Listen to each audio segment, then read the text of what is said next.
തീപിടുത്തത്തിൽ മരിച്ച മലയാളികളുടെ എണ്ണം 14ആയി. ദുരന്തത്തിന് ഇരയായത് കാസർഗോഡ്, പത്തനംതിട്ട, കൊല്ലം, മലപ്പുറം, കോട്ടയം, കണ്ണൂർ സ്വദേശികൾ. മരിച്ച 49 പേരിൽ 40 പേരും ഇന്ത്യക്കാരെന്ന് വിദേശകാര്യ മന്ത്രാലയം. അടിയന്തര മന്ത്രിസഭായോഗം വിളിച്ച് മുഖ്യമന്ത്രി. ലോക കേരള സഭയുടെ 4ാം സമ്മേളനത്തിന് ഇന്ന് തുടക്കം. കുവൈത്ത് തീപിടുത്തത്തിന്റെ പശ്ചാത്തലത്തിൽ ഉദ്ഘാടന സമ്മേളനവും സെമിനാറും ഒഴിവാക്കി. ആഘോഷ പരിപാടികളും നിർത്തിവെച്ചു. നാളെയും മറ്റന്നാളും നടക്കേണ്ട പരിപാടികളിൽ മാറ്റമില്ല.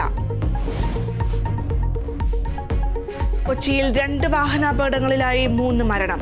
വൈറ്റിലയിൽ സ്കൂട്ടറിൽ കാറിടിച്ച് അച്ഛനും മകനും മരിച്ചു.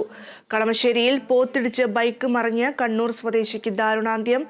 കോട്ടയം മണർക്കാട് നിർത്തിയിട്ട ഗ്യാസ് ലോറി പിന്നിലോട്ട് ഉരുണ്ട് ഡ്രൈവർ മരിച്ചു.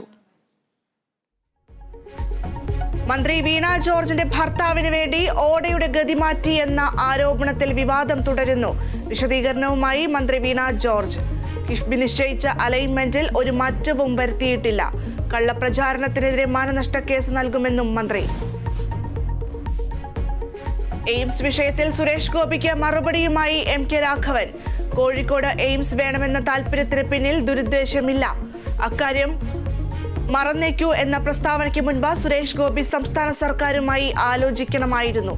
കേന്ദ്രമന്ത്രിയെ നേരിൽ കാണുമെന്നും MK രാഘവൻ. ആശങ്കയൊഴിയാതെ കോഴിക്കോട് ഗോദീശ്വരം തീരം.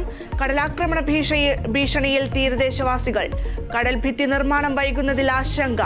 ജലവിഭവ വകുപ്പിന്റെ പദ്ധതിക്ക് ഫണ്ട് അനുവദിക്കുന്നില്ലെന്ന ആക്ഷേപം.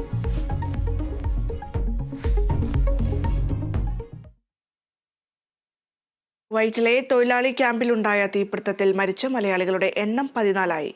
കാസർഗോഡ്, പത്തനംതിട്ട, കൊല്ലം, മലപ്പുറം, കോട്ടയം, കണ്ണൂർ സ്വദേശികളാണ് മരിച്ചത്. അപകടത്തിൽ മരിച്ച 49 പേരിൽ 40 പേരും ഇന്ത്യക്കാരാണെന്ന് കേന്ദ്ര വിദേശകാര്യ മന്ത്രാലയം അറിയിച്ചു.